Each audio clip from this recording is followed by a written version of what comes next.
Welcome to For Sleepy Scientist. Settle in, let your shoulders ease, and allow the rhythm of your breathing to slow as the day gently drifts away. Tonight, we explore the age of giant insects, a time when the air itself shaped creatures into astonishing forms. Vast forests of strange trees stretched across the land, and above them, wings broader than a crow's shadow glided through heavy skies.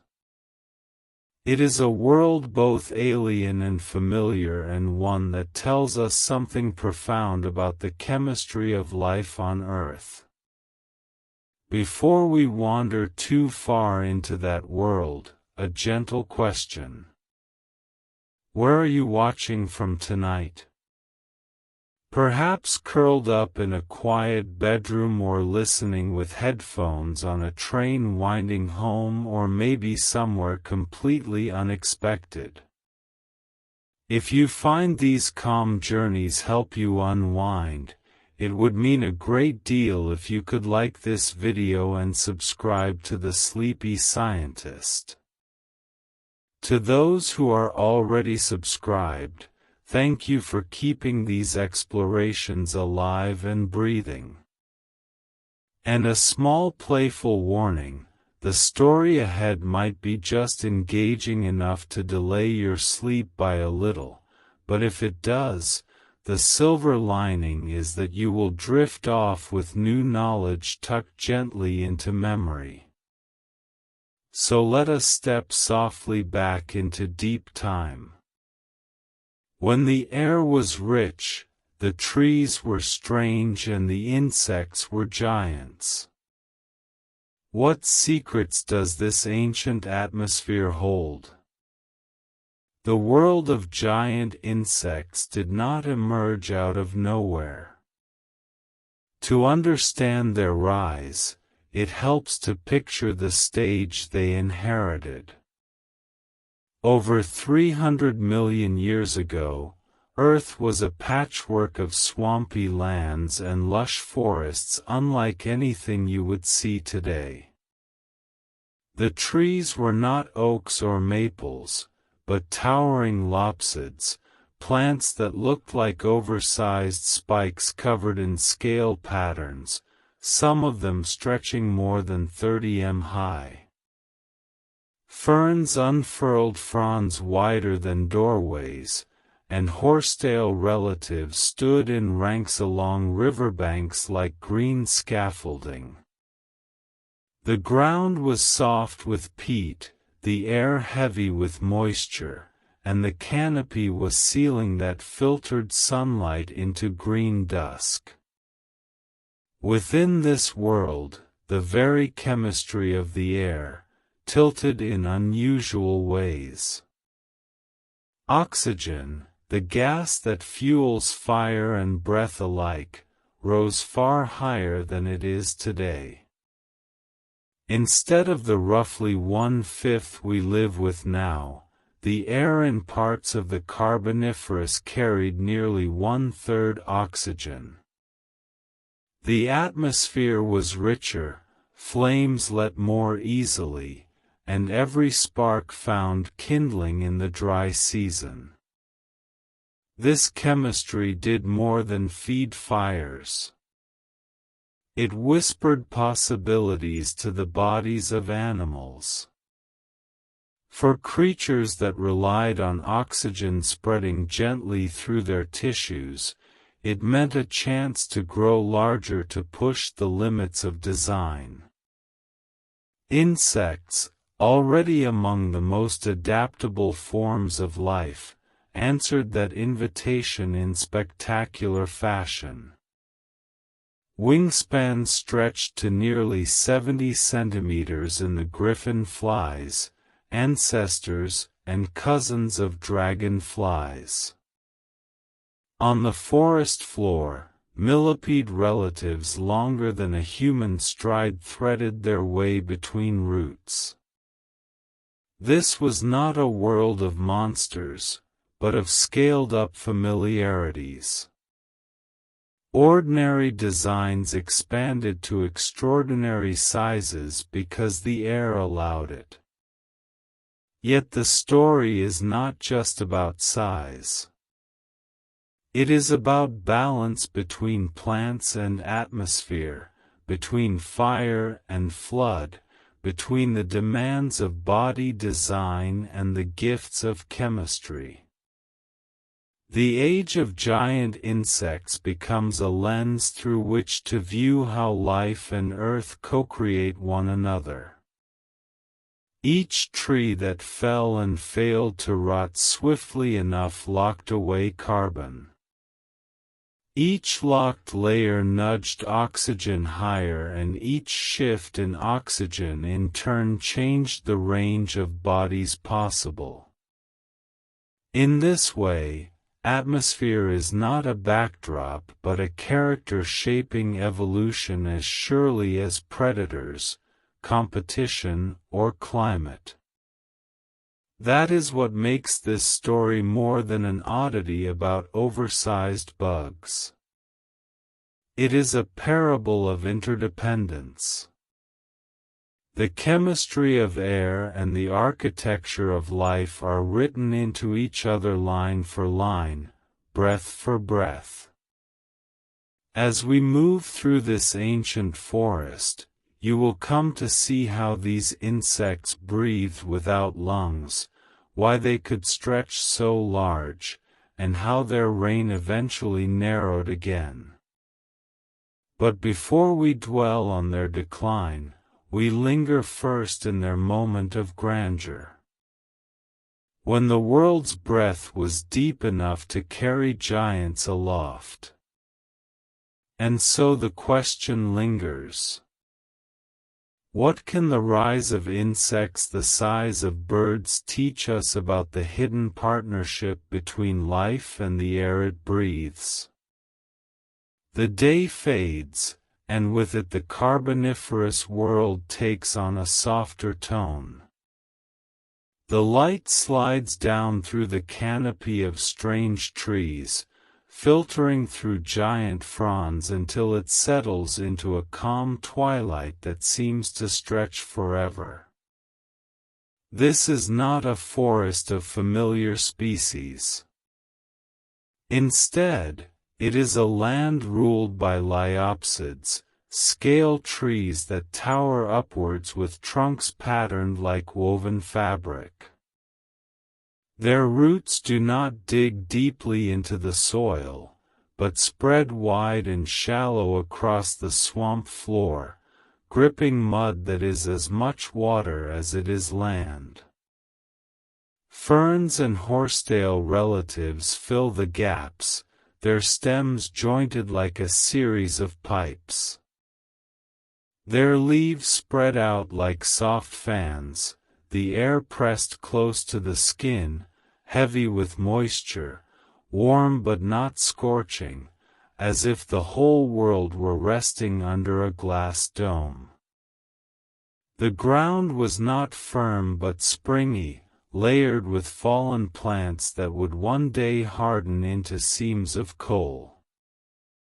Pools of dark still water lay scattered, smooth until a ripple stirred them, perhaps from an amphibian slipping beneath, a dragonfly's shadow floating above, or a bubble rising from deep inside the swamp.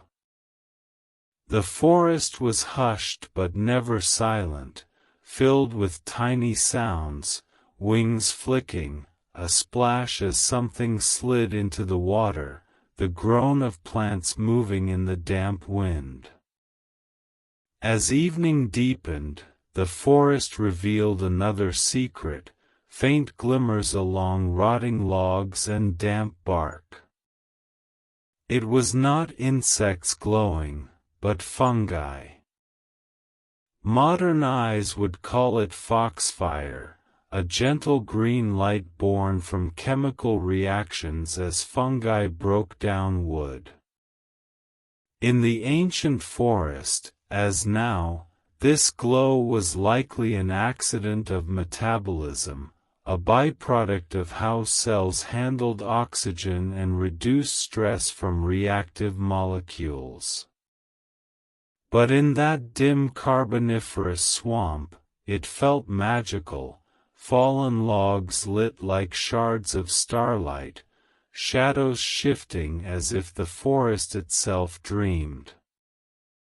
The warm, heavy air was more than comfort, it was a clue. The atmosphere itself was different. Today oxygen makes up about 1/5 of our air, but in the Carboniferous it rose far higher, nearly 1/3 at its peak. Rocks filled with charcoal prove it, showing fires that spread easily, flames that could even catch damp wood. It was a world ready for fire, but also a world ready for life to breathe in new ways. The rise of oxygen reshaped possibility.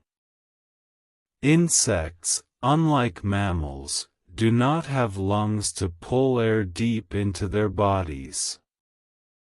Instead they breathe through spiracles, tiny holes that lead to trachea, a branching network of tubes that carry oxygen straight to tissues. This system works perfectly when bodies are small, but as size increases it strains, because diffusion, the quiet spread of molecules from more to less, only moves quickly across short spaces. Larger bodies mean slower delivery, oxygen reaching distant cells too late. But when the air outside is rich in oxygen, diffusion works harder, the gradient steeper, and oxygen can travel farther. The Carboniferous atmosphere gave insects this gift, where today's air would limit them, that ancient air lifted the barrier. Muscles could push harder before fuel ran short, tracheal tubes could stretch their reach further, wing beats and steps could last longer with less strain. It was not magic, size still had limits, physics still spoke, but the balance tilted.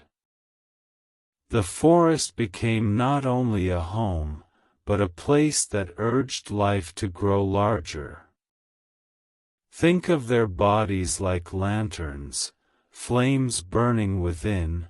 Brighter flames need more fuel, more oxygen, to keep glowing. In today's air, insects draw as much as they can through spiracles and tubes, but the supply has limits. In the Carboniferous, the air itself offered more, as if the flame inside had endless breath to feed it. The lantern could shine longer, burn hotter, or keep steady without weakening. The atmosphere itself was a hidden ally. This oxygen-rich gift did not appear by accident. The swampy lands played a powerful role. Massive amounts of plant matter sank into bogs and did not fully decay. Waterlogged and acidic, poor in microbes that normally recycle carbon, these swamps locked carbon away, pressing it into coal. Carbon dioxide was pulled from the air but not returned quickly, leaving oxygen to climb. Fires burned some of it away, but never enough to cancel the steady rise. The result was one of the richest atmospheres in oxygen Earth had ever known. Walk through that forest and each breath would have felt deeper, sharper, as if the very air was alive with fuel. Walk through the forest in twilight and it is clear how air and life were woven together. Amphibians gathered near pools, their thin skin drinking in water and oxygen. Reptiles stepped carefully onto drier land, their scales holding precious moisture inside. Insects darted and hovered, their wings catching the dense air, rising with greater lift than today's skies allow. The thick atmosphere changed how every creature moved, slowing sound, making each wing beat feel heavy but powerful, giving flight a buoyant grace. The Carboniferous breathed deeper, and all life responded. Fires burned stronger, creatures that lived on diffusion grew larger, even the fungi glowing along fallen logs adjusted their chemistry to survive this oxygen-rich world. This was more than a swamp of odd plants, it was a living experiment, a moment when the air itself carved out new limits. In this quiet humid twilight, with green glimmers on wood and oxygen thick around every breath, the stage was set for a story of size, a story of wings stretching wider, legs reaching longer, and limits bending in ways that seem impossible today. The forest appeared calm, but in every breath waited the promise of new life. Breathing for humans means lungs pulling in air, blood carrying oxygen, and a rhythm of inhale and exhale. Insects followed another path. Their bodies were filled with a web of tubes called trachea, tiny passages carrying oxygen straight from the outside world into cells. They did not need red blood cells to deliver oxygen, the air itself made the journey. This system was simple, elegant, and direct, but bound by physics. Along the sides of an insect's body lay spiracles, small openings no bigger than pin pricks, valves that opened and closed to let air pass. Through them, oxygen slipped into tracheal trunks that branched again and again into finer tubes, until the tiniest tracheoles lay within a micron of mitochondria, the cell's power engines where oxygen burns for energy. At that closeness, there was no delay, oxygen arrived instantly, and carbon dioxide flowed back out the same way, following its gradient. Diffusion drove it all, the quiet spread of molecules from crowded spaces to open ones, like a drop of dye slowly spreading in water. It worked well over tiny distances, but the farther the gap, the slower the spread. A molecule could cross a short space in moments, but multiply that distance and the time expanded sharply. This is why most insects are small. Their system was designed for bodies where no cell lay far from a tracheal tube. For an ant, diffusion was fast and reliable. For something crow-sized it became too slow, like traffic stuck on crowded roads. But insects had tricks to push air deeper. Some pumped their abdomens, squeezing and releasing to push air through the tubes. Others used air sacs, balloon-like expansions of the trachea that inflated and collapsed to refresh the flow. Even wing beats helped, thoraxes flexing with each stroke to send tiny pulses into the flight muscles. This convective breathing gave insects two layers: diffusion for the smallest gaps, and rhythmic pumping for larger movement of air. Yet even with these tools, one problem remained: the balance of surface and volume. As size increased, volume grew faster than surface area. Double the width and the tissue demanding oxygen grew eightfold, but the surface for spiracles only fourfold. Oxygen demand outpaced supply. It was like a city whose population exploded but whose roads stayed the same. Soon the system clogged. Bigger insects had to give up more internal space for trachea, shrinking muscle, gut, or reproductive parts. Scaling laws set sharp limits, showing how far diffusion could go. And this is where the Carboniferous air made the difference. With oxygen outside so rich, the gradient inside the trachea grew steeper, driving diffusion harder, giving insects the breath to stretch beyond the normal limits of design. The same tracheal corridors suddenly carried a stronger stream of oxygen with less struggle, the bottleneck of distance eased, and where today's insects would run into size limits, their ancient cousins found those limits softened. It was as if the library of trachea had wider hallways and fuller shelves, letting information, or oxygen, spread faster and farther. With higher oxygen levels, insects could grow large without starving their tissues of breath.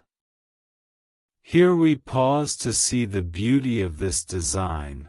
Insects never needed blood hemoglobin to carry oxygen, they never built tiny couriers to march through vessels, instead they invested in structure, tubes weaving every corner of the body with direct access to air. For small creatures this design is more efficient than lungs and blood, for larger ones it carries constraints, but with richer oxygen in the air, those constraints faded.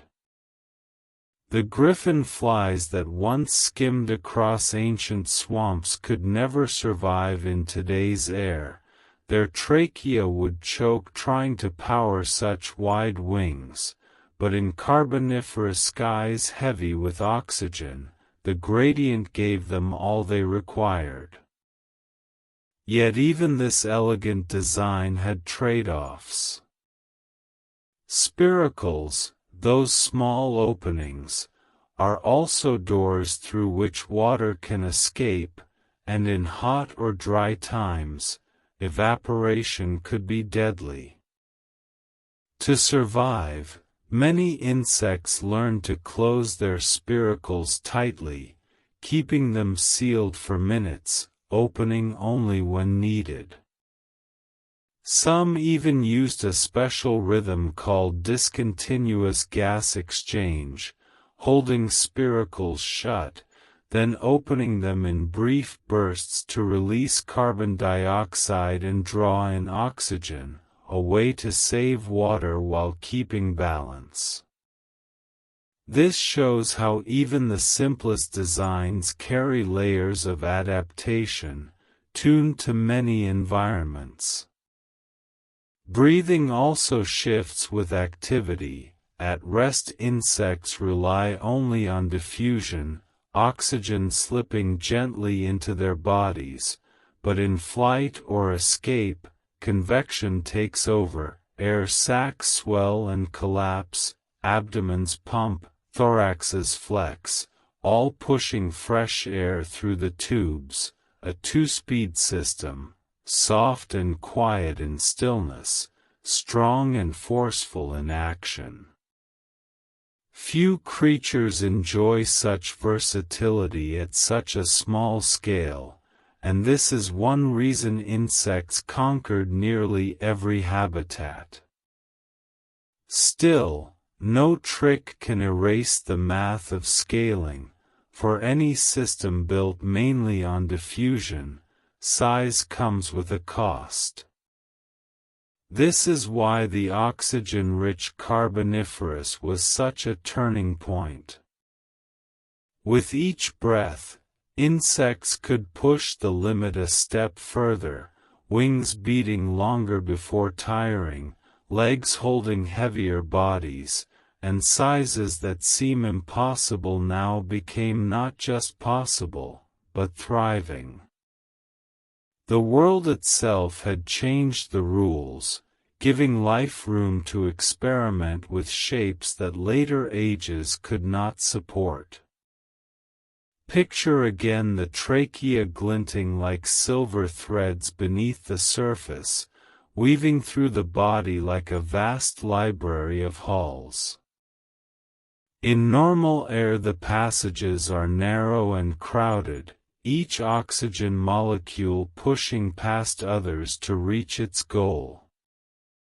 In an oxygen-rich sky, the walls widen, the shelves are full, and the flow quickens, every cell receiving what it needs without delay. The library could expand and still the quiet conversations continued. The insect breathing system is one of nature's finest lessons in simplicity, direct and profound, no pumps, no middlemen, only open pathways tied to the air outside.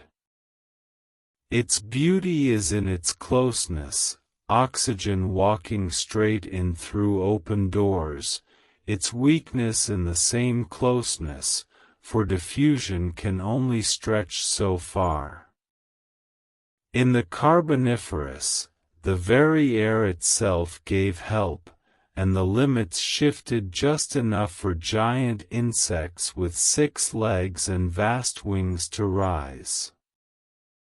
What remains is a reminder that the breath of life is written not only in lungs or blood, but also in physics, chemistry, and timing.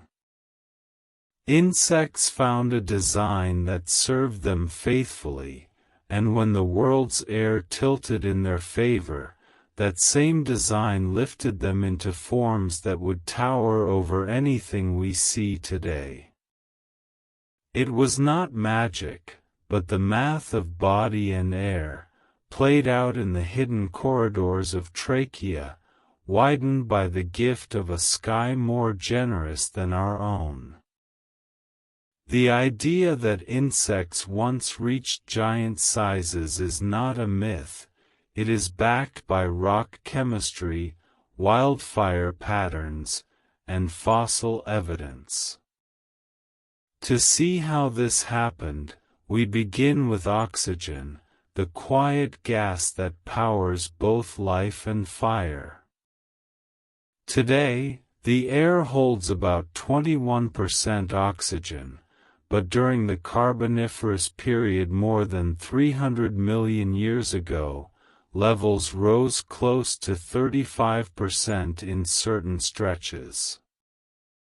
That change may sound small, yet in biology it makes a huge difference. Scientists reconstruct this picture through indirect signs, since there are no sealed bottles of ancient air, one clue being charcoal layers. Fire requires oxygen, and layers of carbonized plant matter show how often wildfires burned. In Carboniferous rocks, charcoal is found in surprising amounts. Tests reveal that steady fire needs oxygen above about 17%, and when levels reach the 30s, even wet plants can burn. The fossil record of constant fire in that era suggests oxygen stayed high for millions of years, not just for a short burst. More clues come from isotopes in old soils and sediments. The balance of carbon and sulfur isotopes tells how much plant matter was buried before it could rot and how that burial changed the air. In the Carboniferous, vast forests fell into swamps and decayed slowly, turning into thick coal beds. Each tree that failed to decompose locked away carbon and left more oxygen free in the air. The great coal seams of Europe, North America, and Asia stand as monuments to this cycle, proof that forests shaped the atmosphere while the atmosphere shaped forests. With air so rich in oxygen, insects gained an advantage. Their breathing system, made of tubes called trachea, normally puts limits on body size because oxygen must diffuse directly to every cell. In today's air, that limit keeps insects small, since diffusion weakens as distance grows. But in an oxygen-rich world, diffusion worked across greater spaces, and each breath delivered more molecules. The same design now supported larger bodies and more powerful muscles. It was like giving the plumbing an upgrade, where tubes once carried oxygen just far enough, now they carried it with ease. The oxygen gradient was steeper, so molecules rushed more quickly into tissues, flight muscles could burn energy harder, and insects could grow larger without needing new organs. All it took was air itself changing. It was like a free gym where the atmosphere did the heavy lifting. The outcome was striking. Dragonfly-like griffinflies flew with wings wider than half a meter, gliding over swamps like rulers of the sky. Giant millipede cousins called Arthropleura stretched more than 2 meters, crawling through forests like armored trains. Even normal insects of that time reached sizes that would shock us today. These fossils are not fantasy, they are the logical result of biology responding to new conditions. But oxygen was not the only factor, climate played a part too. The Carboniferous world was warm, wet, and steady, perfect for huge forests and constant food. Big bodies only help if food is plenty, and these forests provided endless supplies. Predators also shaped the balance. Insects then had no birds or bats chasing them through the air, since those animals evolved much later, so large flyers had fewer threats. On land, amphibians and early reptiles were a danger, but the mix of hunters was different from later ages, making size more manageable. Life cycles added another layer. Some giant insects may have lived longer or grown slower, fitting the stable environment, while others thrived in niches within dense forests or rich piles of decaying plants. With resources everywhere and competition working in unusual ways, evolution had freedom to test new body plans. Yet not all insects grew into giants during the Carboniferous. The Carboniferous was still filled with tiny beetle-like creatures, fragile flies, and countless species no bigger than a grain of rice. Just like today, size came in every form, with giants ruling certain spaces while small species thrived in others. Oxygen may have unlocked the door to larger bodies, but nature decided who actually stepped through. The link between oxygen and size has even been tested in labs with living insects. When raised in air rich with oxygen, many species grew larger. And when raised in air with less oxygen, they often stayed smaller. These tests cannot recreate every detail of ancient Earth, but they strongly suggest that air chemistry shapes the limits of body size. Still, the age of giants did not last. The Carboniferous faded into the Permian and oxygen levels dropped closer to what we know today. As the difference narrowed, the benefits of huge bodies weakened, and the burden of carrying such heavy frames became costly. Over time, the oversized insects disappeared, replaced by forms better suited to the new atmosphere. The experiment of gigantism ended, leaving only fossils as proof. Yet this story remains powerful. It shows the deep bond between air and life.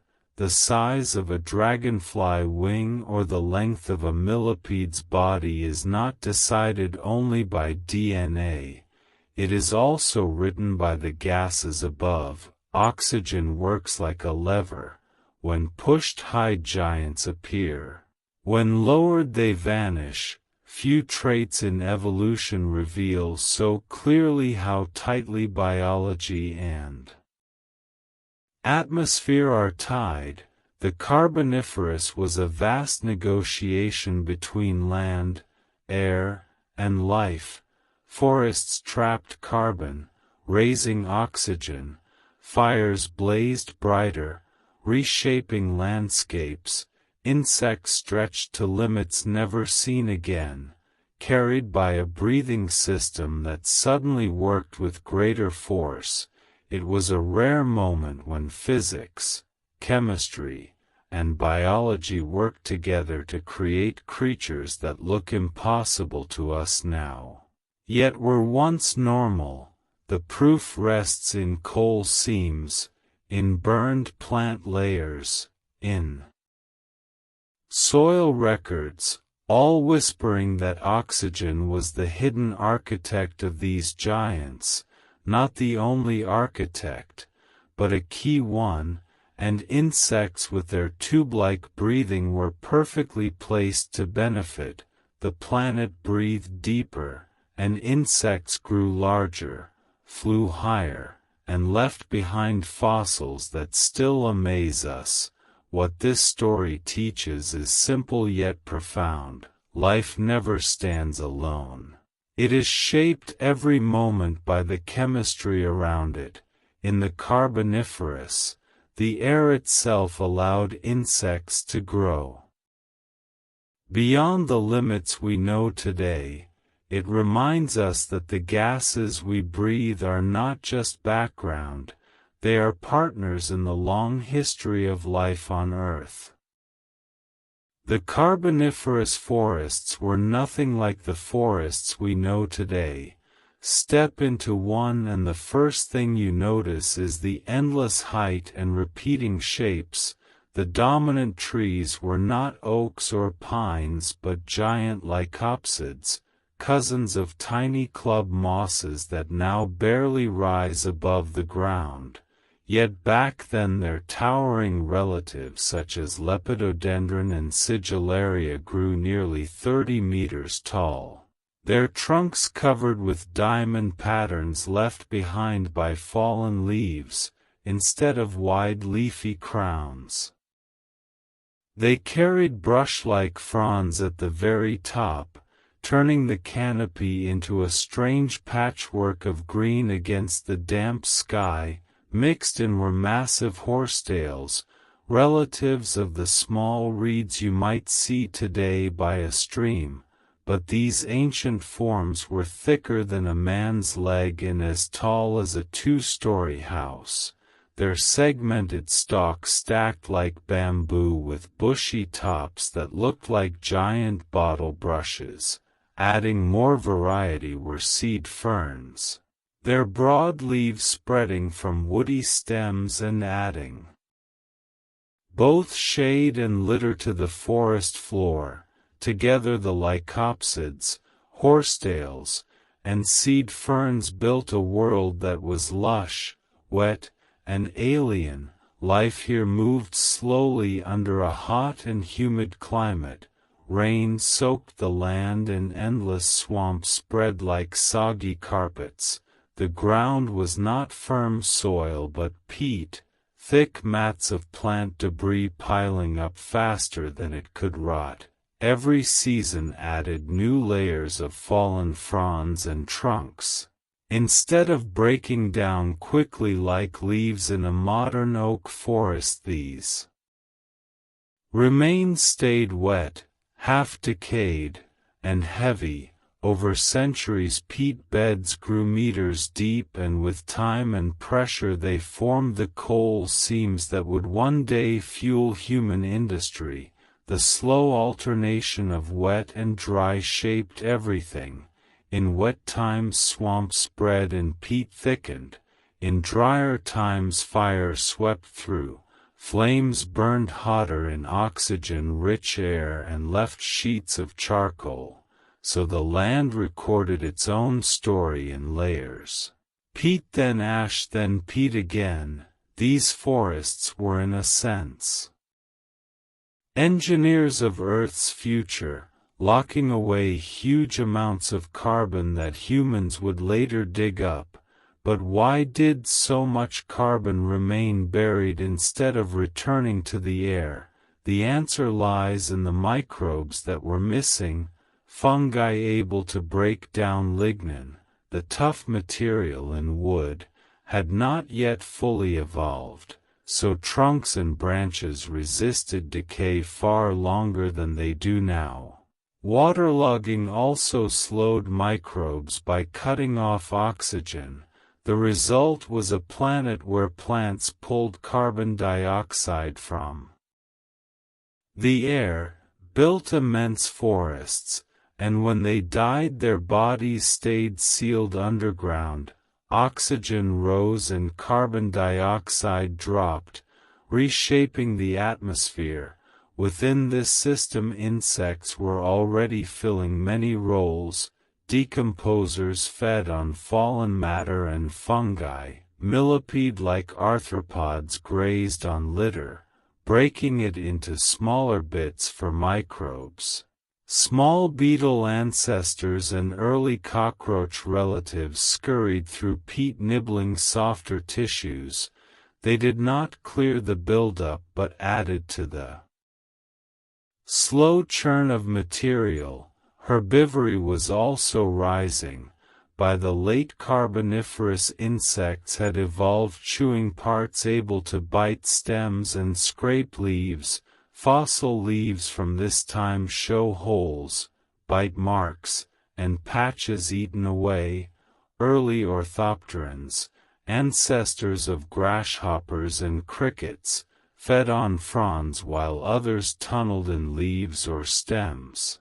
They were not yet as specialized as later insect herbivores, but they had begun to push plants into new evolutionary paths. Predators made the system complete. Huge griffin flies with wingspans wider than a dinner plate hunted other insects in the air, their large eyes scanning the swamps for prey. Smaller hunters waited on plants and struck at victims. Even pools of water held insect larvae with strong jaws snapping at other invertebrates. Every roll connected the oxygen-heavy sky above to the dark swamp pools below. The entire food web tied back to the strange chemistry of this ancient world. Detritivores helped break down plant matter, but they could not finish the task without stronger decomposers. Herbivores clipped leaves and stems but barely slowed the flood of photosynthesis. Predators fed on other insects and recycled nutrients through the web but did not remove the carbon locked in the system. The result was buildup. Plants grew faster than decay could handle. And year after year the backlog of material grew taller. This imbalance was not forever. Later fungi and new ecosystems would eventually catch up, but for millions of years the Earth remained in a state where burial outweighed return. The forests were alive with change, not frozen in time. Scale trees shot upward quickly, sometimes living only a few decades before crashing down. They spent less energy on solid wood and more on stretching for sunlight fast, a choice that made them weak in storms or floods. Horsetails spread fiercely across bare ground, their thick rhizomes gripping banks and keeping them from washing away.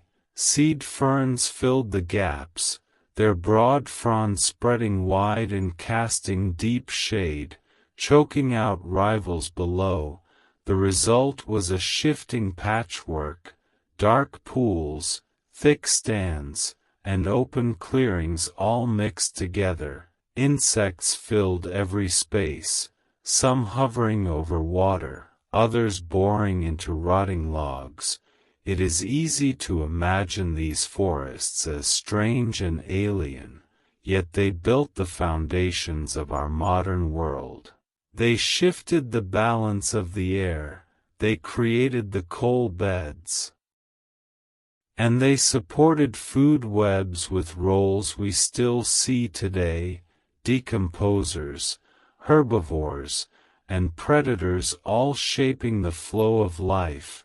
The difference was in scale: giant plants, slow decay, and oxygen so high that insects could grow far beyond the size we know.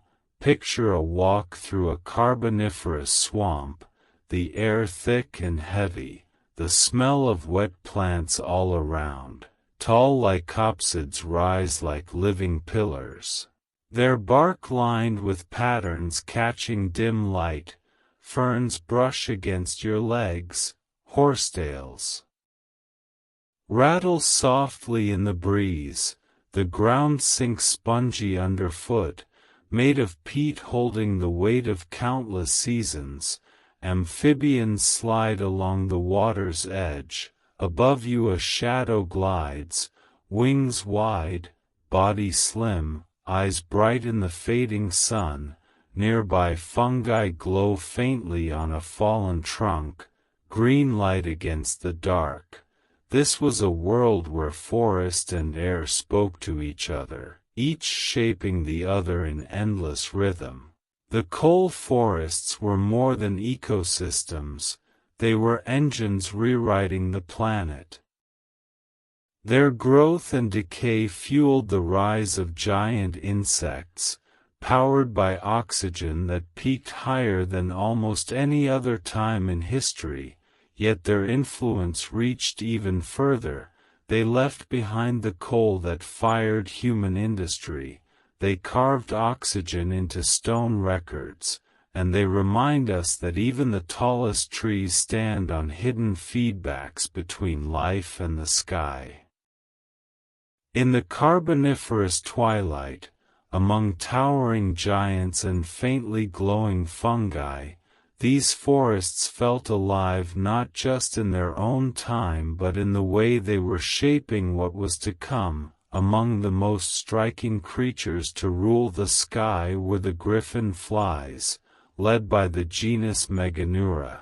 their wingspan stretched close to 70 centimeters, making them some of the largest insects to ever take flight.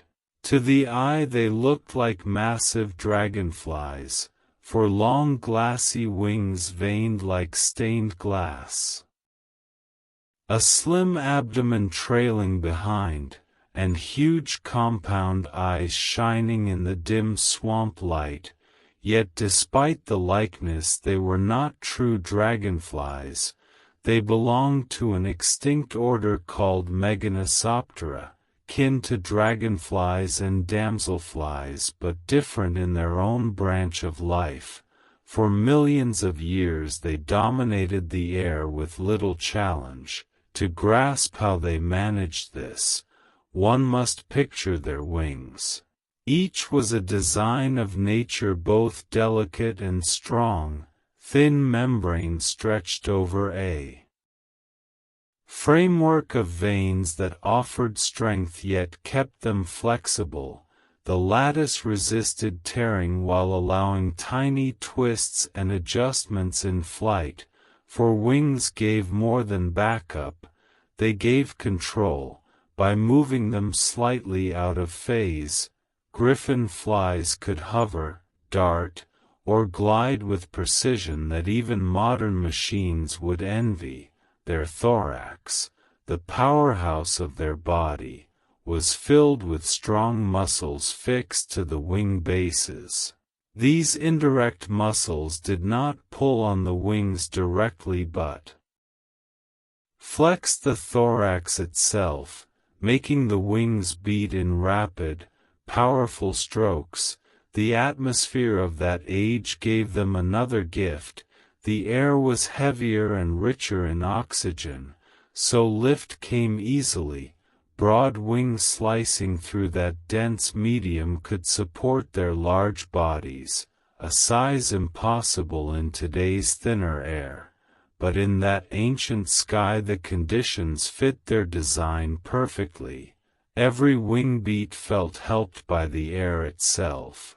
In flight the griffin fly hunted with patience, its giant eyes took up most of its head, each built of thousands of tiny lenses. Together they created a wide, nearly panoramic view, perfect for spotting the faintest flicker across swamp water or beneath the forest shade. Once prey appeared, maybe a small insect rising from the peat or a young amphibian stirring at the edge. The griffin fly struck quickly, its long legs stretched forward like a net, spined and angled to form a basket that closed around the victim. Trapped in that cage of spines, escape was nearly hopeless. The predator then perched on a tree trunk or broad leaf to feed with its strong jaws. Its hunting was calm and efficient, not wild or reckless. It needed no long chase. Its vision, quiet wings, and sharp timing made it deadly by precision. In the still air of the carboniferous evening, the soft beat of its wings may have been the only sign that something large and watchful was near. Imagine sitting near a swamp pool and watching a shadow as large as a raven glide silently across the surface, then vanish into the green twilight, its flight calm and slow, circling above the still water, hunting perhaps, or simply keeping watch. The swamp holds its own silence, not from emptiness but from gentleness. Crickets and tiny insects chirp in steady rhythm. Water shifts and settles softly. Now and then a rustle moves through the ferns as something unseen slips by. The trees tower high into the dim sky, their trunks straight as pillars, their crowns spreading in leafy silhouettes. Some stand like columns of stone, others arch where storm or decay has carved gaps in the canopy. Their size is staggering. Lepidodendron with trunks as thick as a person is tall and rising 30 meters upward. Beneath them horsetails grow in dense spears, while seed ferns spread broad leaves that catch bits of moonlight. Together the forest stands like a cathedral of green, alive yet ancient. Across the peat lies a trackway, faint but clear in the wet shine of dew, wide paired prints, each the size of a plate, wandering into the dark. They mark the passing of an Arthropleura, the giant millipede, though the creature itself is hidden. Maybe it passed earlier searching through the forest floor for rotting plants, or maybe it waits close by, huge but still, careful not to disturb the night's calm.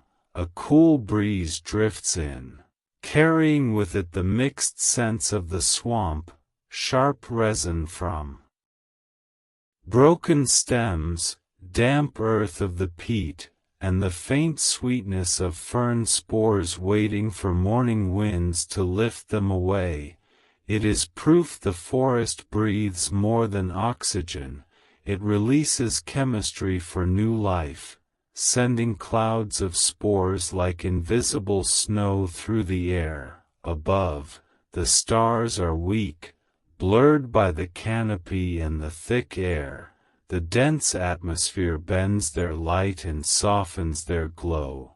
What breaks through feels dreamlike. The sky is not a window but a dome pressing close, near yet beyond reach. The hush of the swamp invites thought. Here the giants of the Carboniferous move with no rush, growth and decay, flight and stillness, light and darkness, all flowing together in cycles counted not by days but by ages. The wing beat of a griffin fly lasts only a breath, yet the peat bed beneath your feet is written slowly across millions of years, both living side by side in this one night, in this one breath of time. Both exist together in this one night, in this one breath of time. Then another sound moves through the air almost like a sigh. It is the creak of a leaning trunk shifting, bending slowly beneath the weight of its crown. The forest eases itself as though stretching in its sleep. Nothing here is hurried. The swamp does not rush. It only builds layer by layer, shaping futures far beyond the lives that pass through its roots. In this deep stillness, in the heavy air of a cold forest night, the world feels vast yet quiet. Every drop of dew, every faint wing beat, every drifting spore holds the weight of endless time. The night does not demand notice, it simply exists, and in that quiet being it feels nearly eternal. When scientists look back at the Carboniferous swamps, they are not staring at oversized oddities. They are studying early models, experiments in how far life can push design under unique conditions. Those ancient insects and arthropods are lessons pressed into shells, wings, and tracks, and they still guide the questions of modern research. One of the clearest lessons is scaling. When a body doubles in size, its weight rises faster than its surface area. This means the systems that manage breathing, strength, and movement must carry far heavier demands. A modern insect cannot just grow to the size of a plate because its air tubes and hard shell would fail to match its mass. In the Carboniferous, higher oxygen levels helped balance this, but only for a while. Those creatures remind us that every design, natural or built, meets hard limits set by math. Breathing is the simplest example. Insects breathe through small tubes that let oxygen spread directly into their tissues. In a time when oxygen was richer than today, those tubes could support far bigger bodies. Engineers now study these old patterns to think about how life might work in other atmospheres. It proves biology does not break rules. It always works inside the bounds of chemistry and physics. These rules of scale matter not just for ancient life but for modern tech. Engineers building drones often take ideas from insect wings. Though Meganeura and others are long gone, their wings left fossil marks showing strong veins and cross lines that spread stress across the surface. When people design light flying machines, they copy these networks, building wings that bend yet stay strong, able to ride through turbulent air. The goal is not to rebuild a carboniferous insect but to use nature's millions of years of trial and error as guidance. Compared to that, human invention has barely begun.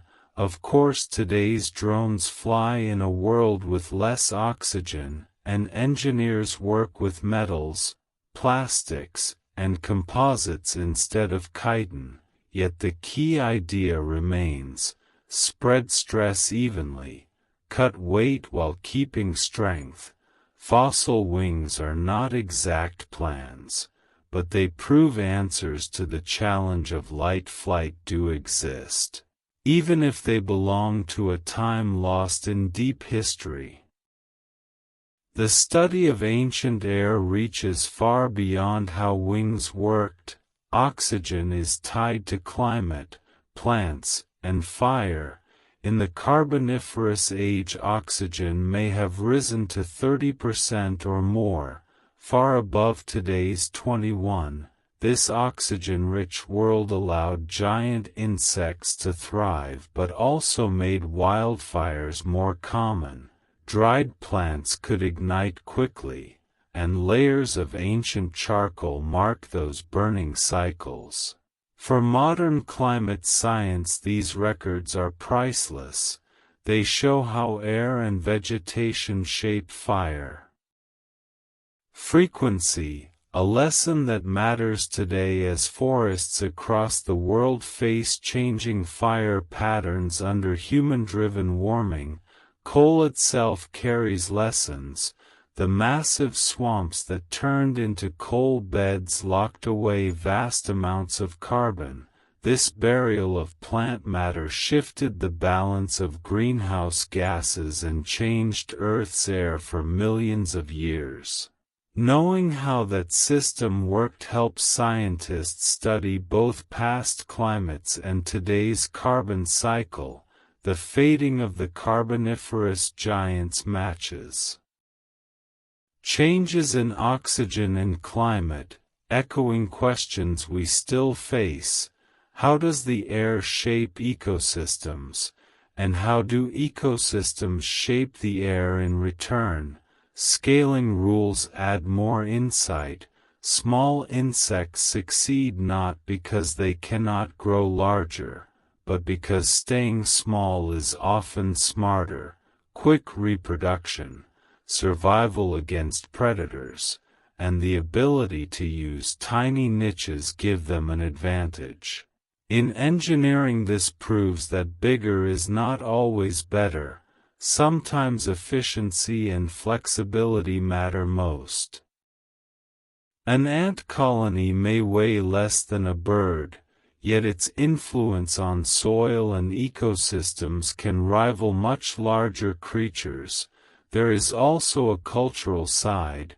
Tales of giant dragonflies and millipedes inspire wonder, but when told with care they help explain deeper truths. Educators use these ancient giants to show how life, air, and physics are connected, their rise and fall proves that life is never fixed.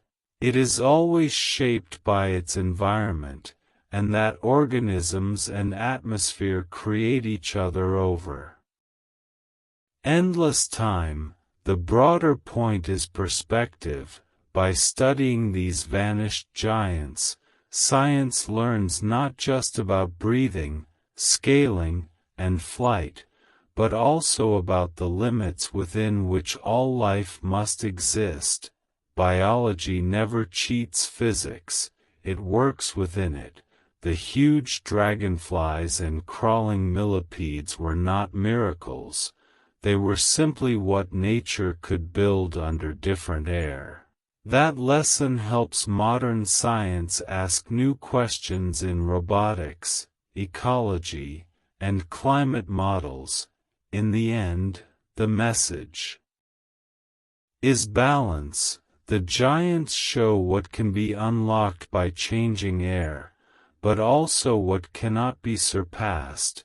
Their story is not just in fossils pressed in stone, but in how they keep guiding human thought, from drones shaped like ancient wings to fire models tested against carboniferous charcoal. The echoes of those swamp creatures still ripple into modern research. Nature has been experimenting for hundreds of millions of years, and humans are only beginning to follow. Beneath today's forests, farms, and cities lie the remains of ancient swamps. What now powers industries, lights homes, and drives machines once stood as towering lycopsids, horsetails, and ferns under a warm and humid carboniferous sky. Coal is not just a black rock, it is a time capsule of carbon, pressed sunlight, and ancient breath sealed for hundreds of millions of years.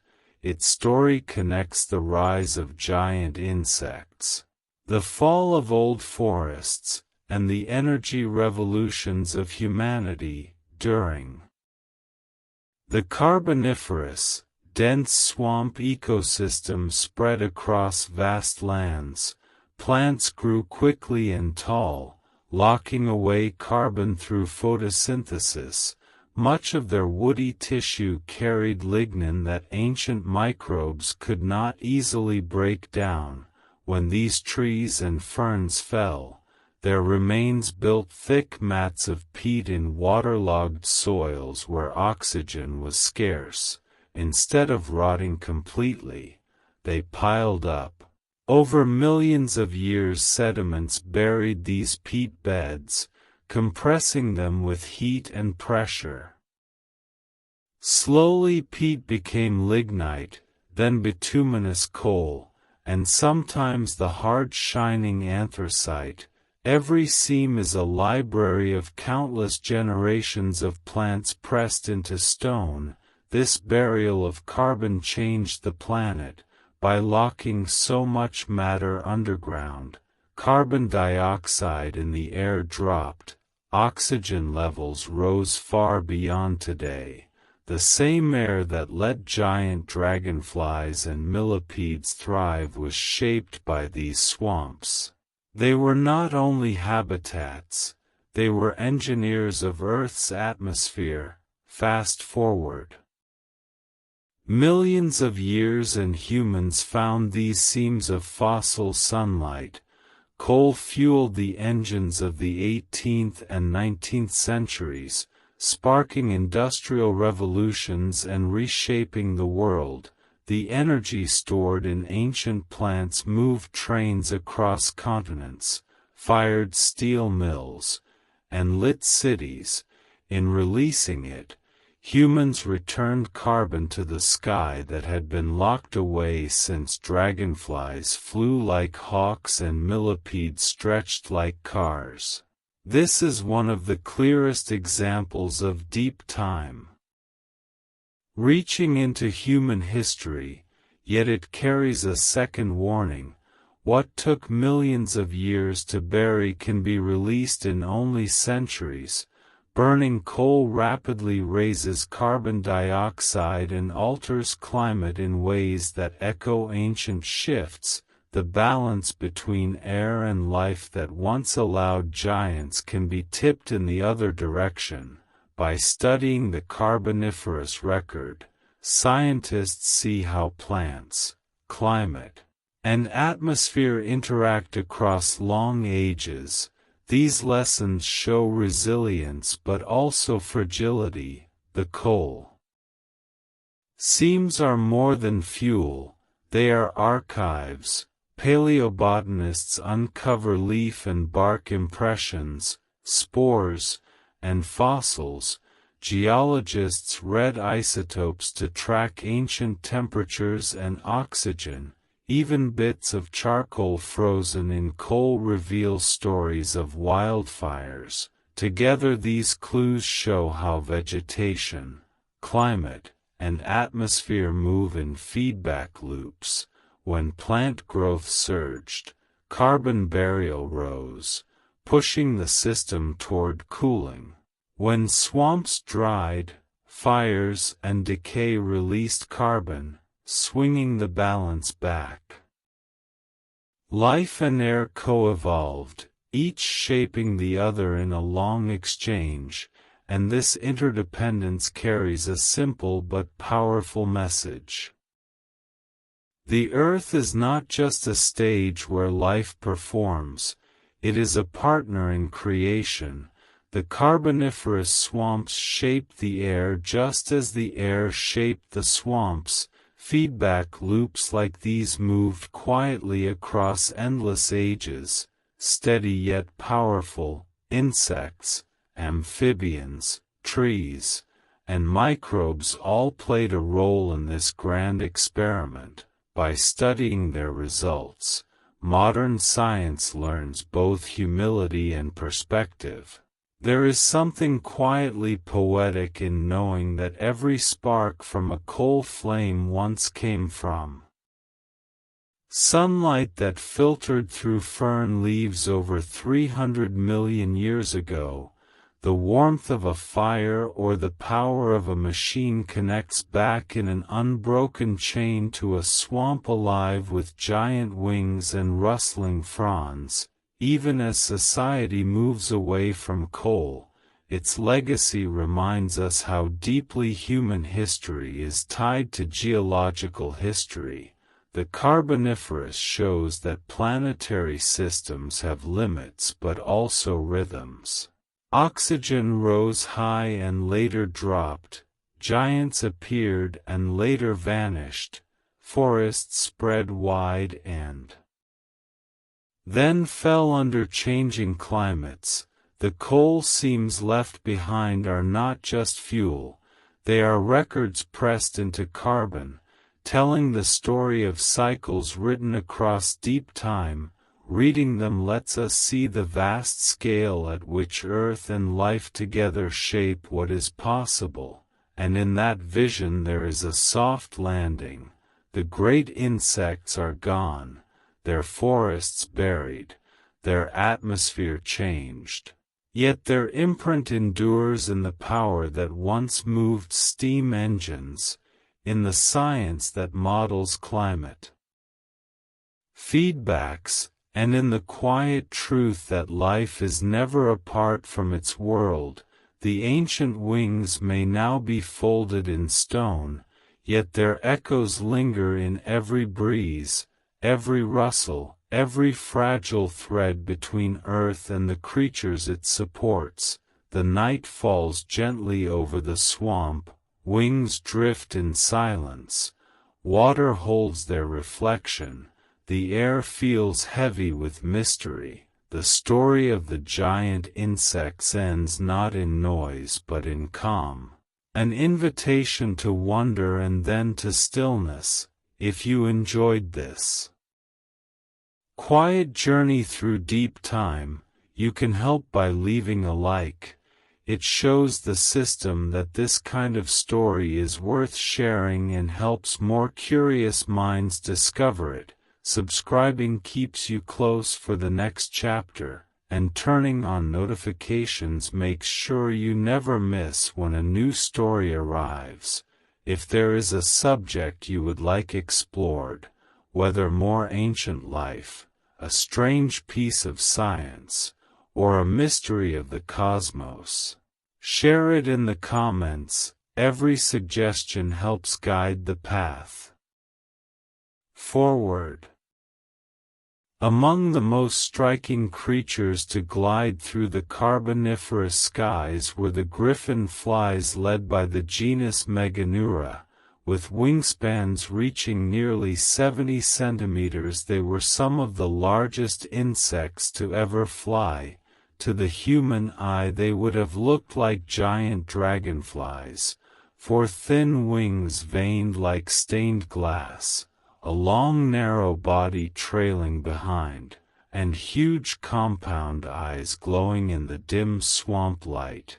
Yet despite their close resemblance they were not true dragonflies.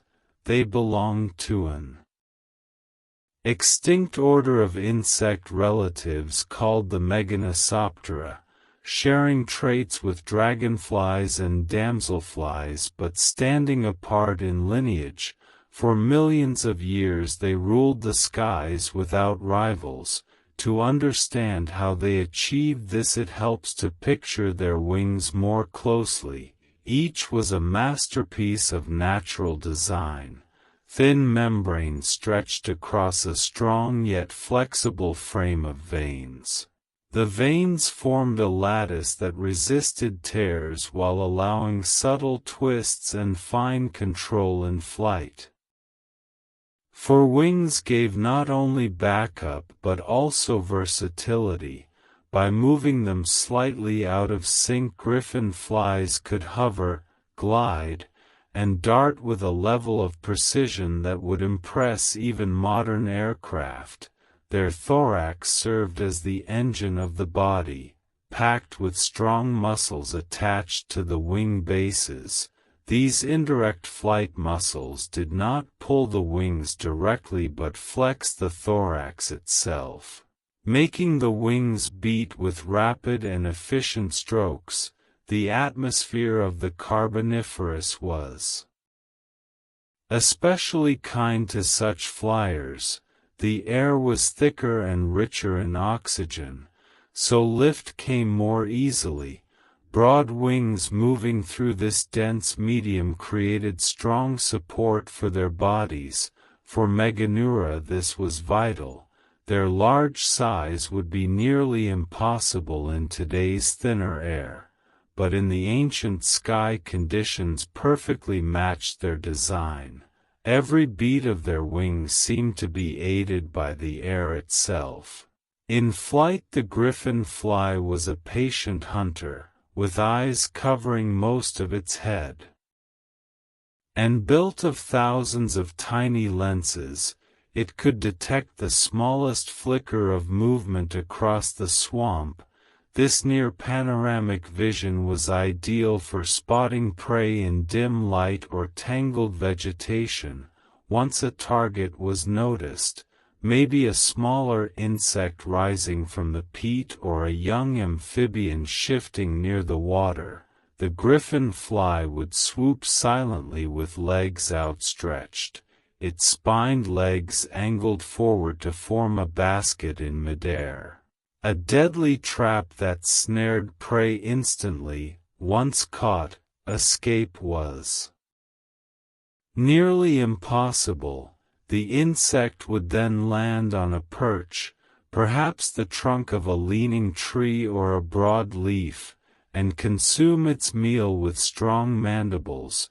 Its hunting style was efficient rather than flashy. There was no need for speed contests or endless chases. Its sharp vision, quiet wings, and fast reflexes made it a predator that thrived on patience and accuracy. In the still evening air of the Carboniferous, the soft beat of its wings might have been the only warning that something huge and watchful was nearby. Across the damp floor of the Carboniferous forest, a shape moves slow but steady, long as a dining table and armored like a crawling train. This was Arthropleura, a giant millipede relative that ruled the land in its time. Fossils and trackways suggest it could grow over 2.5 meters long and nearly half a meter wide. Picture a centipede or millipede blown up to the size of a small car, dozens of legs rippling in waves, carrying a segmented body over swampy ground. For millions of years, Arthropleura was the biggest land invertebrate ever known. Most of what we know comes from its tracks rather than full skeletons. Sandstone beds in Europe and North America hold its footprints, with long parallel rows from its legs and deep marks where its body dragged. Some tracks stretch meters long, the steps preserved as if it had just passed. The size of these tracks proves it was no small creature imagined bigger, but a real titan that left its mark on the land. Even though it was huge, Arthropleura was not a hunter. Fossils suggest it fed on plants and rotting matter. It likely wandered the swamp floor chewing fallen leaves, soft stems, and decayed wood. Its jaws were built for grinding, not cutting flesh. In the forest it worked as a recycler, breaking down waste into soil, feeding the cycle of life.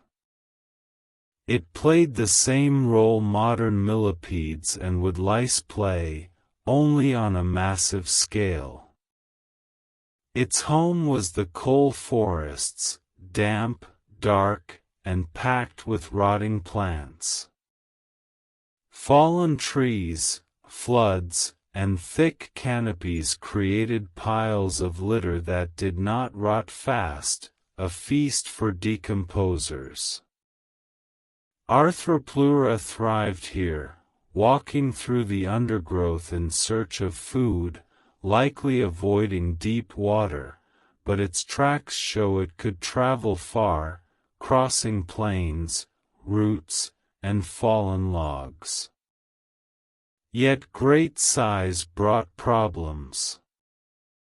An exoskeleton is armor, but the bigger the body, the heavier it becomes, and the harder it is to support. Arthropleura's weight had to spread across many legs, each carrying just a little. Its segmented armor gave flexibility, but each plate had to be replaced when it molted. Molting was dangerous. To grow, it split its shell and wriggled out, leaving behind an empty husk. At over 2 meters long, this took time, leaving it soft, weak, and unprotected until the new shell hardened. In the Carboniferous, with few land predators, this risk was easier to survive, but still a reminder that being giant had a price. Its body also shaped its walk. It could not scurry like a small centipede. Its legs moved in rippling waves, slow and steady. It moved with weight and balance, not speed, pushing aside small obstacles and crossing rough ground without falling. But even so, it had to move carefully around giant roots and fallen trees. Imagine one crossing. A huge tree trunk lies on the forest floor, as thick as a telephone pole, slick with moss. Arthropleura reaches it, antenna testing the way. It lifts its front half, plants its legs over, and arches across. One by one, each segment climbs, legs gripping and pushing until the whole body passes safely. For a moment, it pauses, antenna moving like it is tasting the air, then continues its silent journey through the ancient undergrowth. In its own age, Arthropleura was not strange, but simply a natural part of the world around it. High oxygen levels made its giant size possible, and the endless supply of plants gave it all the food it needed. With so few big land predators, it could wander in safety, yet just like the huge dragonfly Meganeura, it existed only because of those special conditions, when oxygen dropped and new predators appeared. The advantage of being so big slowly faded, and the giant millipede line came to an end, leaving behind only broken shells and long trackways pressed into stone.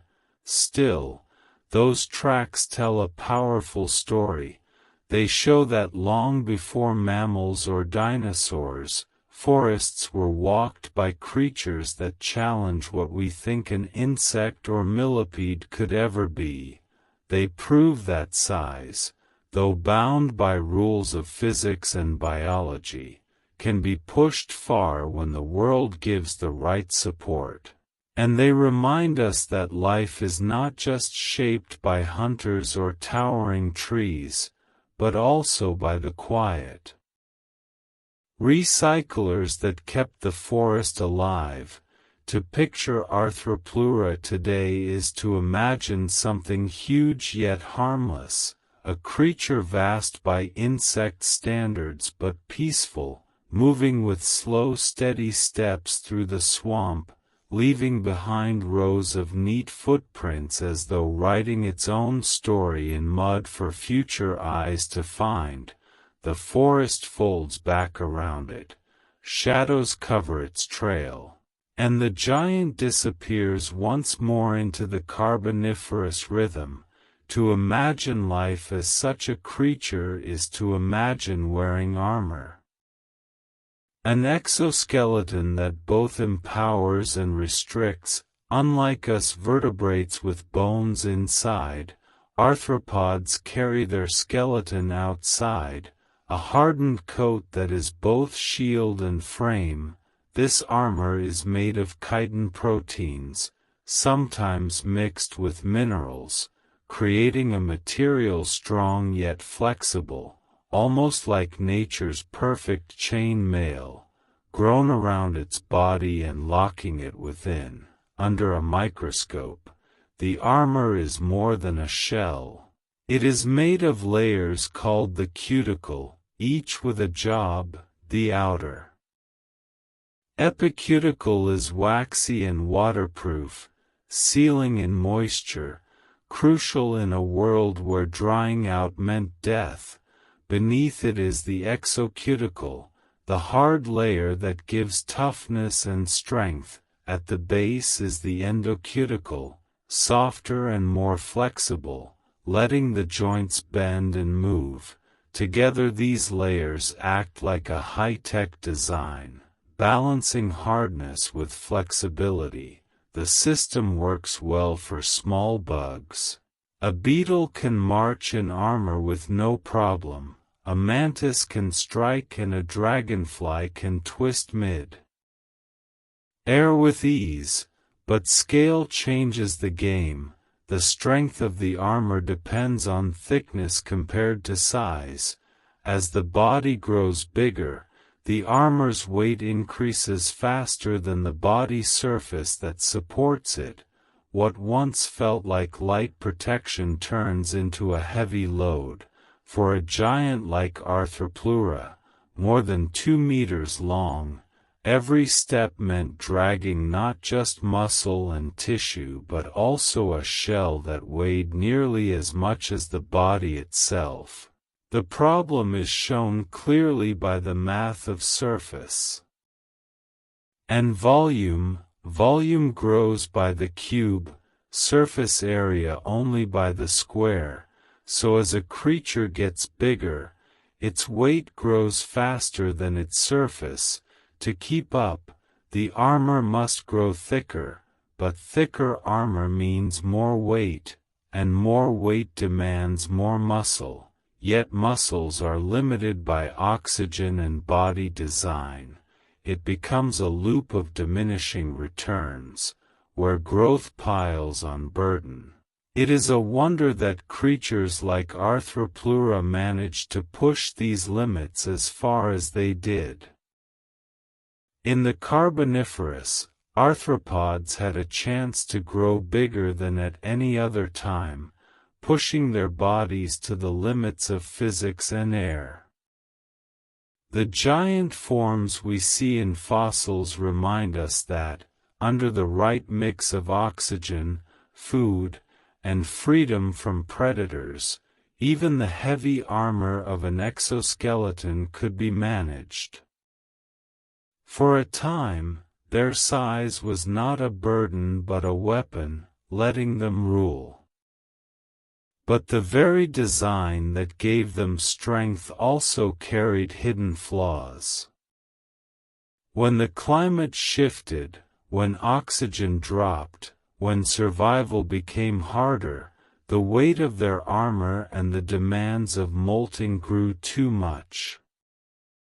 Giants faded. Yet the image remains powerful, creatures wrapped in natural armor, rebuilding themselves with each molt, living at the edge of what physics allowed. Every adaptation carries a cost, and their greatness was always a balance between advantage and limit. To see how a griffin fly like Meganeura could truly soar, you have to imagine the Carboniferous sky.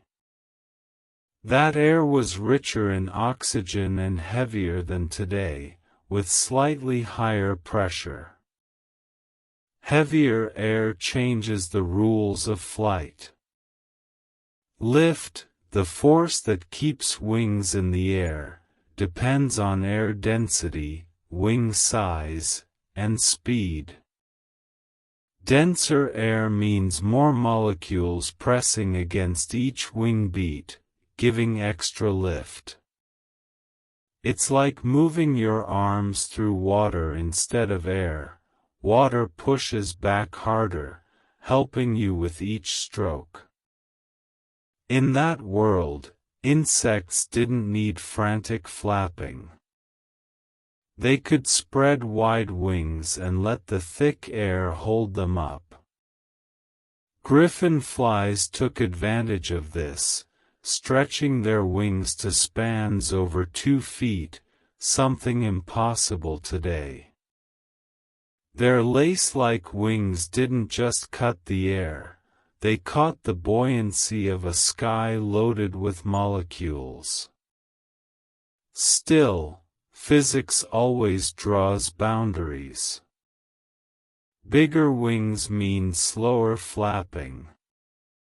Small insects today can flap hundreds of times per second, but large ones can't move that fast.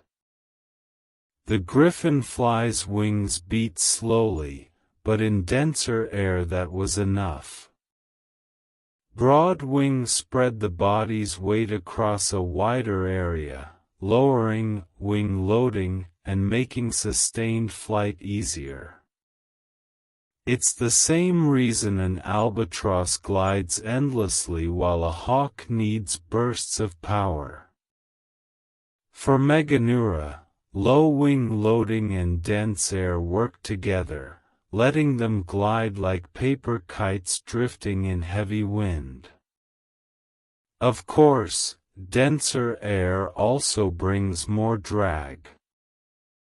Each stroke had to push against stronger resistance. Too much density would smother flight. But the Carboniferous sky hit a sweet spot, thick enough to help, light enough to allow motion. That balance gave griffin flies a special gift, gliding power. Perched on a tall tree, one could launch into the evening air and ride rising currents, climbing slowly with little effort. Modern dragonflies glide for moments, but these giants may have done it for long stretches, floating like living kites above swamps of ferns and towering like copsids. Their flight wasn't clumsy. Two pairs of wings worked in harmony, providing both thrust and balance.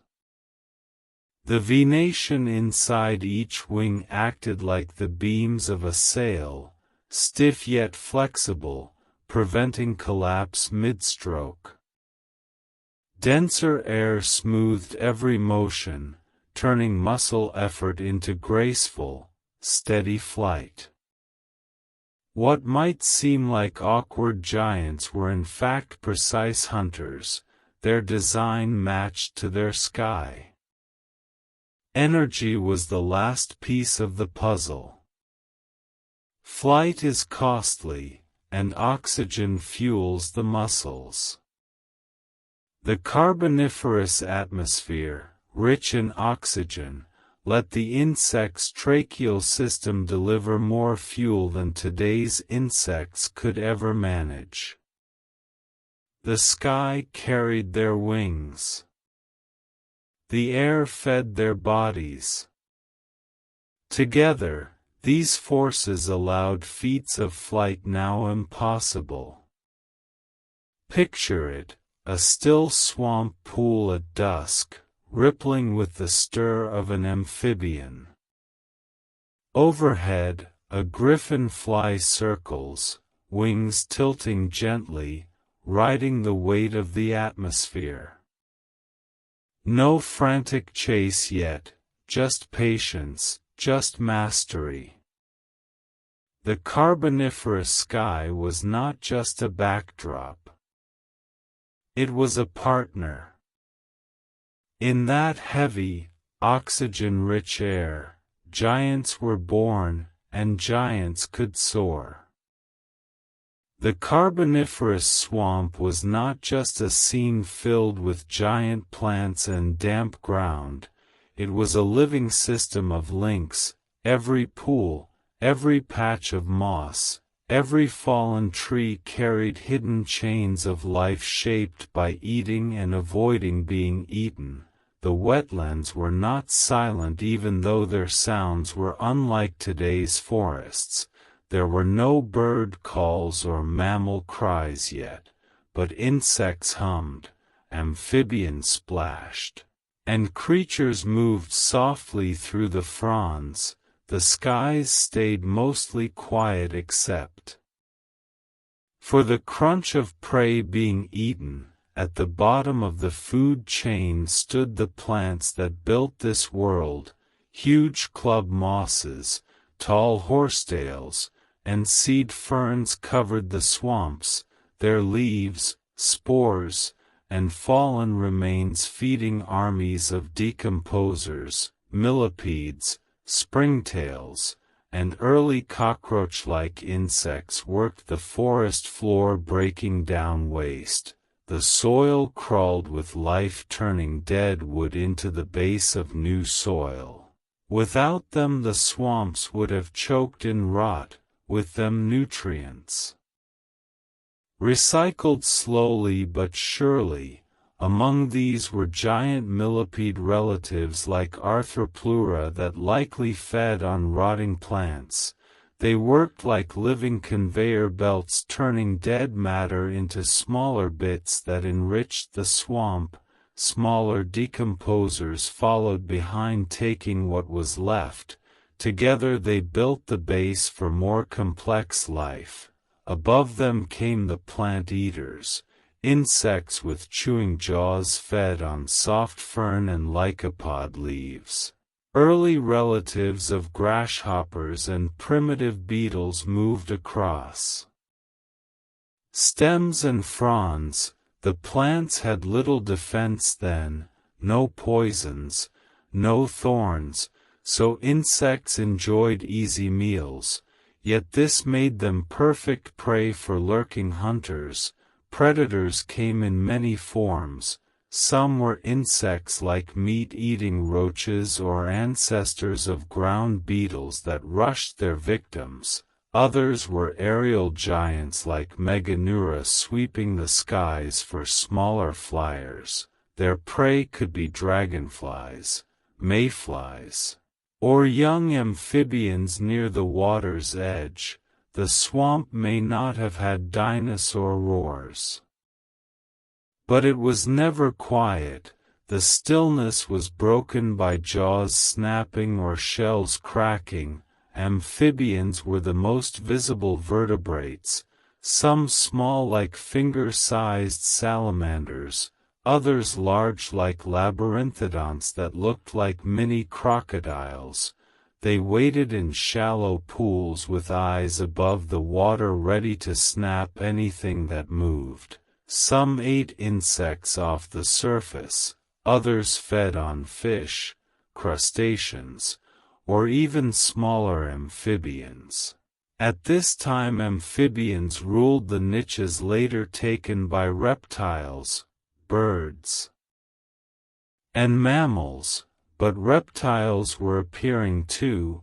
Early forms were small lizard-like animals that laid shelled eggs, a breakthrough that freed them from needing water to reproduce. These reptiles hunted insects on the forest floor, slipping quietly among roots and logs, small in size but signaling the rise of a line that would one day lead to dinosaurs. For now they were simply another link in the chain, feeding while avoiding being fed upon. Day and night changed the mood of the swamp. In daylight, insects swarmed over pools shining as they mated and laid eggs. Amphibians warmed in the sun, saving energy for sudden strikes. Decomposers continued their steady work, turning endless litter into soil. But night brought a shift. Cooler air and mist drifted in. Predators grew bolder. Giant griffinflies hunted in twilight. Reptiles slinked through the wet ground, and amphibians ventured farther from water seeking prey. Even in calm moments danger was constant. For insects survival meant watchfulness. A wrong move could end in death, yet this pressure kept life balanced. No group overpowered the rest. Energy flowed from plants to herbivores to hunters and back to the soil through decomposers. The variety of invertebrates was vast. Mayflies filled the air in swarms, living only to breed. Giant scorpions roamed the undergrowth with armored shells. Spiders wove their first simple webs, testing skills that would shape their future. Each life form found its role as eater, prey, or recycler. The sheer number of insects and others sent energy rushing through the system in countless paths. The swamp could be seen as an orchestra without a leader, amphibians. The Carboniferous swamp was more than a backdrop of tall plants and damp peat. It was a living network of connections where every pool, patch of moss, and fallen log held hidden lives tied together by who ate what and who escaped being eaten. These wetlands were never silent, though they sounded different from today's forests. There were no bird songs or mammal calls, instead the hum of insects, the splash of amphibians, and the soft rustle of creatures moving through fronds filled the air. The skies were mostly quiet except for the crunch of wings meeting jaws. At the base of this web were plants that built the world, giant club mosses, tree-like horsetails, and seed ferns stretched across the swamps, their leaves, spores, and litter fed armies of decomposers, millipedes, springtails, and early cockroach-like insects broke down the waste. The ground pulsed with creatures turning rot into soil. Without them the swamp would have been buried in decay, but with them nutrients cycled.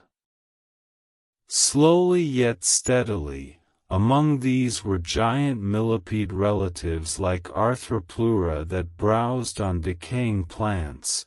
They acted like huge digesting machines, turning piles of dead vegetation into crumbs that enriched the system.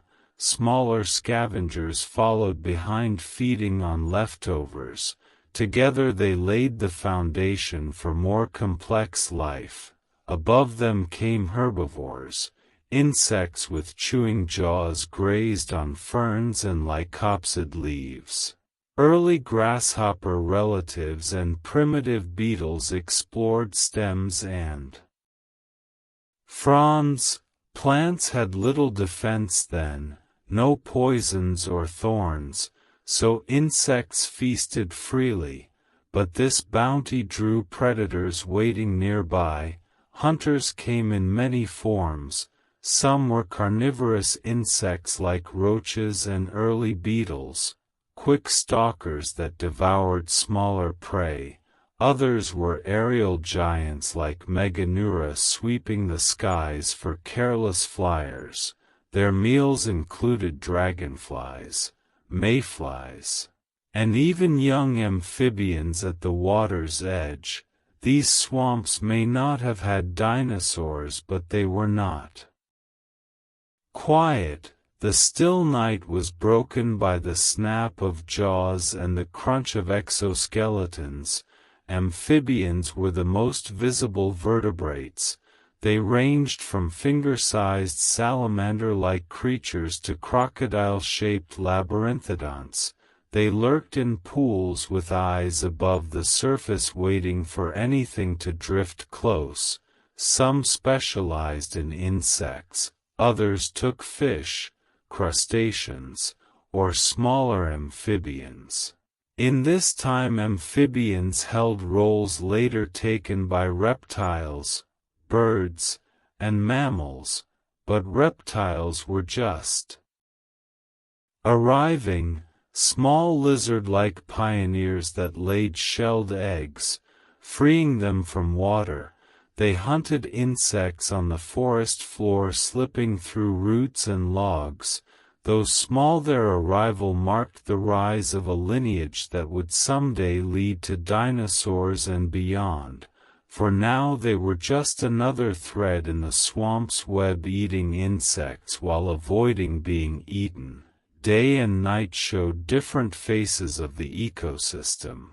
Daylight brought swarms of insects over pools, wings glinting as they mated and laid eggs.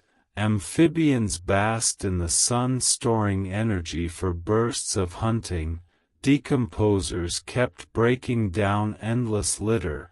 By nightfall the air cooled, mist rolled in, and predators grew bolder.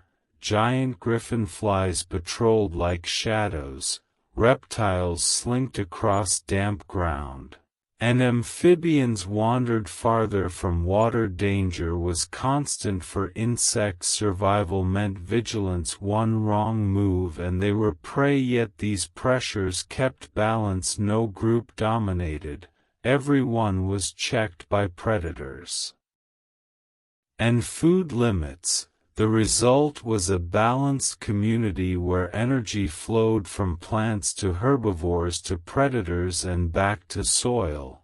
The variety of invertebrates was massive.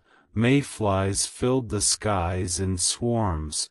giant scorpions stalked the ground, early spiders spun primitive webs testing strategies for future lineages. Each species filled a role as hunter, prey, or recycler, and their abundance made energy pulse in countless directions.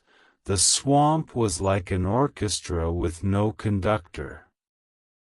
Amphibians, insects, reptiles, and decomposers each played their part. Rhythms shifted with day and night, wet and dry, no guiding hand, just the quiet rules of ecology unfolding over millions of years. A griffinfly's glide, a millipede's crawl, or a frog-like leap were all parts of a greater whole. These food webs show a world alien yet familiar. Plants reached heights unknown today. Insects grew to impossible sizes. But the rules were the same: eat and avoid being eaten, live long enough to reproduce and feed the cycle. From rotting litter on the ground to hunters in the skies, every creature was a link in the chain binding the swamp into a living community. It was a world with no mammals, no birds, no flowers, yet it thrived. Silence was an illusion, for even in stillness the cycle of life and death never paused, and above it all in oxygen-rich skies giants drifted and struck. Proof that in this ancient age even the air itself shaped extraordinary lives. The Carboniferous swamp closed each day like a stage dimming its lights, yet life never stopped moving, never stopped connecting. Every insect wing beat, every amphibian splash, every reptile step kept the balance alive. The air thick with oxygen carried giants across the skies, the soil breathed with detritivores below, and the cycle of life turned without pause. It was a world strange yet familiar, reminding us that even in times long past the rules of survival and connection were the same. Eat, be eaten, live, and leave behind the spark that carries life forward. The story of these ancient swamps is more than history. It is a whisper that life and earth are forever woven together, and their echoes remain in every forest, every breeze, every shadow that moves in the wild around us today.